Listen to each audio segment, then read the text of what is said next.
Welcome to Meet the Author, a series of video presentations where the authors of selected articles in the LSA's flagship journal, Language, discuss their work.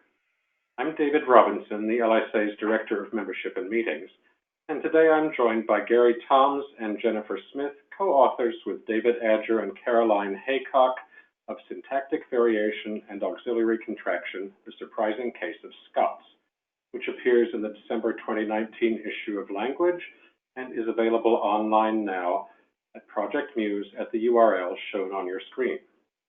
Gary and Jennifer, thanks for joining us. Can you give us a brief overview of your research? What interested you in this topic? What were your findings? And what are the implications of your work? Hello. Should we start with a brief overview first of all? So both Gary and I are interested in the study of Scots language, and that is the variety of English spoken throughout Scotland.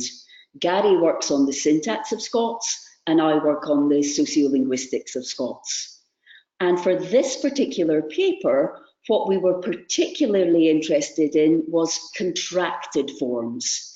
And the English language is full of contracted forms. What do we mean by contracted forms?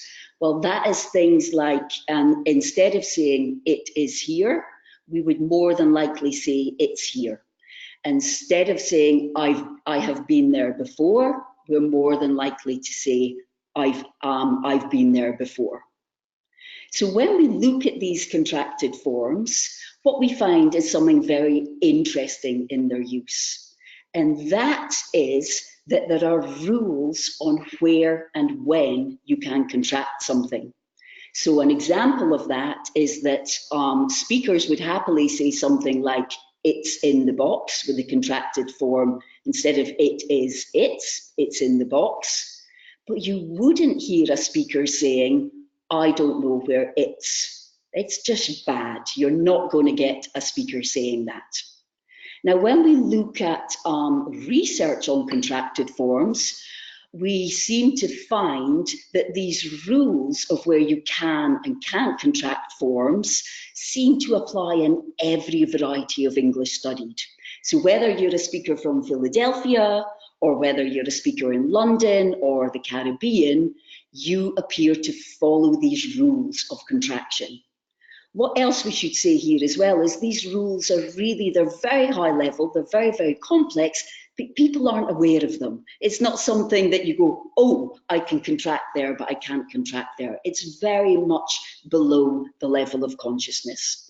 So the big point is, in every variety study to date, there are certain rules that are followed in where you can and can't contract. However, there's a little proviso to that. And it appears that there's a very specific exception to this rule in some varieties of Scots. That's the variety of English spoken in Scotland. And I'm going to turn to Gary now to talk you through what that exception is. Yeah, so it relates to a sentence that Jennifer used a second ago. And it's the type of sentence I might use. Water, I might say, here it is. Okay, someone like me, I'm from Glasgow, a certain part of the west central belt in Scotland. I could also say, here it is.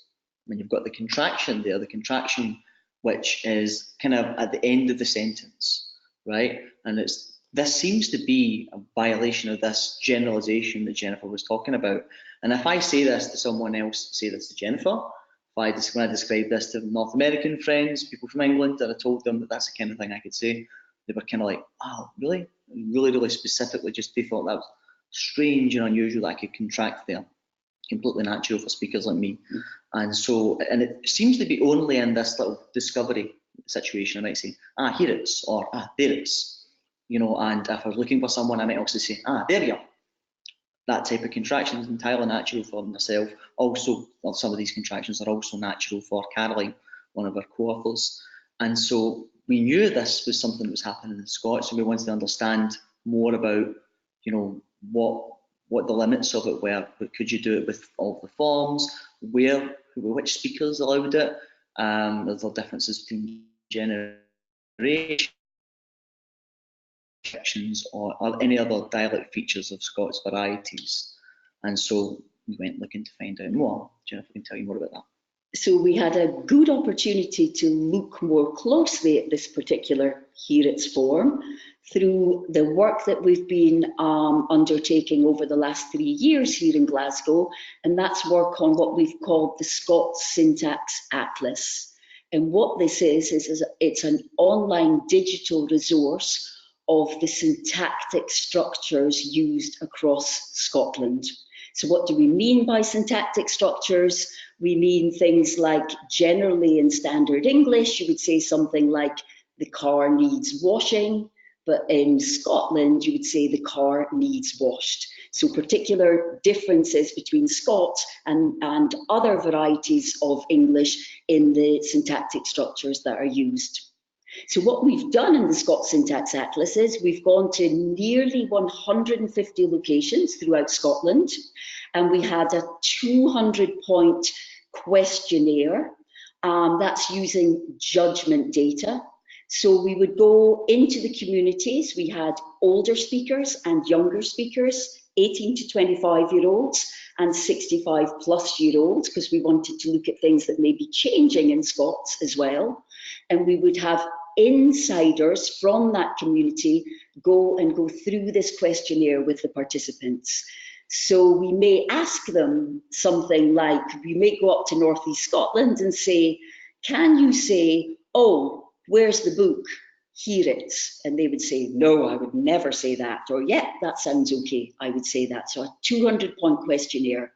We also have in the Scots Syntax Atlas spoken data, more sociolinguistic interview type data, where the two community members are talking to each other in everyday spontaneous speech, gossiping, telling stories, etc., etc. So we have both the judgment data and the spoken data from nearly 150 communities throughout Scotland. So one of the puzzles we wanted to look at more closely, as we've already mentioned, is this Heerates puzzle.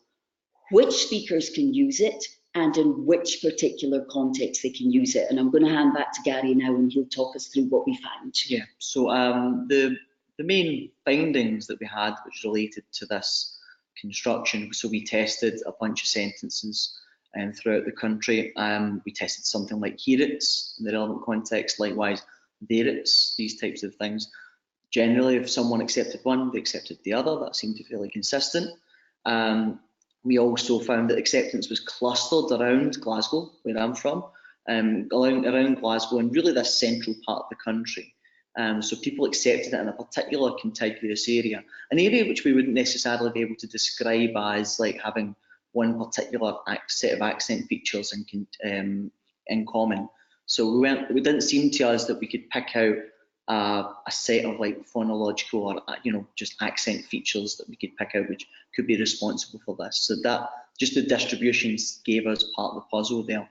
One of the things that we found that was particularly interesting, which we took to be very meaningful in our analysis, was that we looked at some other related, we thought would be related constructions, similar types of forms. One other way that, say for instance, if I'm looking for something in the relevant context, I might say, Heerates, but I could also do something, and this is again, not just myself, but other speakers. I could also use a similar utterance where the here was used twice. And I might say something like, Heerates here. And again, this also seemed to be quite Scots specific, such that, speakers of other Englishes from outside Scotland didn't countenance it.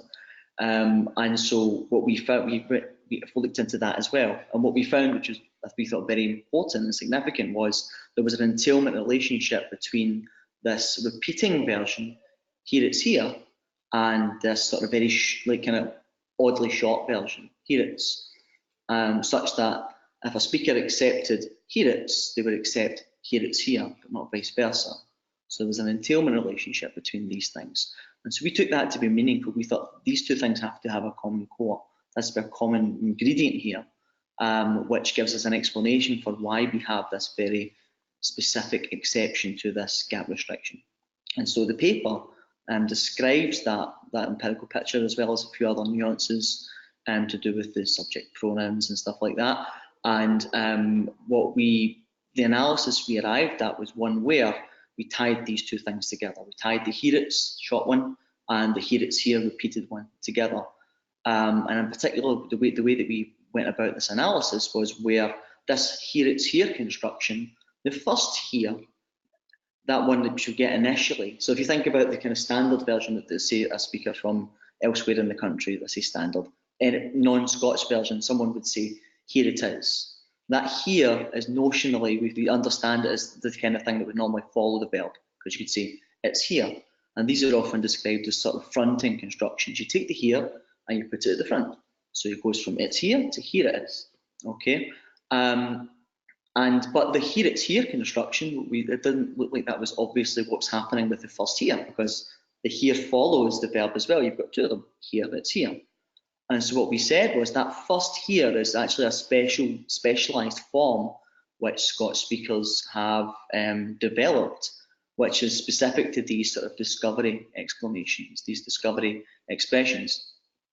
And the use of that specialised form, that occurs at the beginning of the sentence, and then you would just get the rest of the sentence, which would be like, it's here. So it's here, discovery, it's here. And so that was the kind of first ingredient. That's one of the things, that's the first ingredient of the describing the variation on our analysis. We said, right, we have this form specific to these discovery exclamations. And this is the thing which is quite general across more varieties of Scots, such that it seems to be possible for Jennifer as well, for instance. Jennifer can also say something like, here it's here.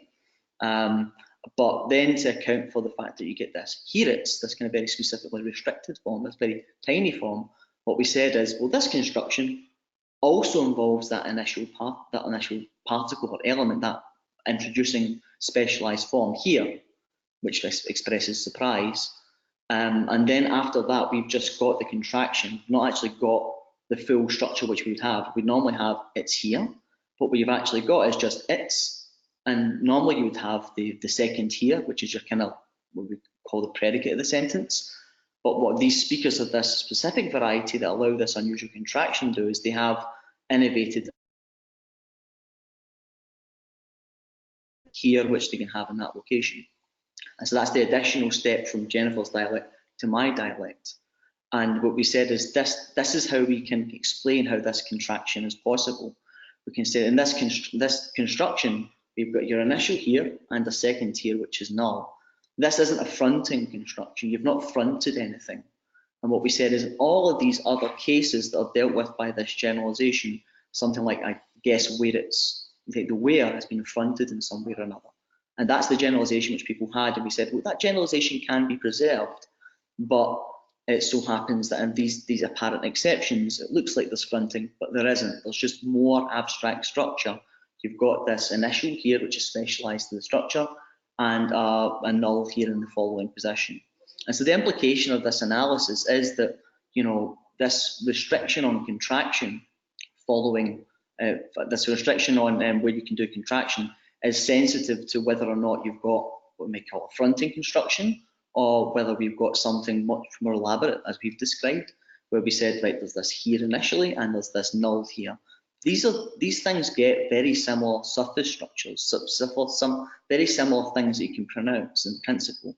They seem to be very similar, but they're different in only really abstract levels, and abstract that level of analysis. And we thought the implication of this was that one of the key implications was that this contraction rule is sensitive to quite abstract properties of the sentence overall, the sentence structure, in a way that, and what seems clear to us is that trying to explain this contraction restriction just in terms of how you pronounce these structures without paying attention to any of the abstractness of it wouldn't be successful. And this kind of very specific exception really kind of forces that on us, we thought. So that's the kind of outline of where we thought we got to with this research. What seemed to be a kind of very curious and specific exception to this restriction gave us an indication of just the sensitivity of language to abstract structure more generally.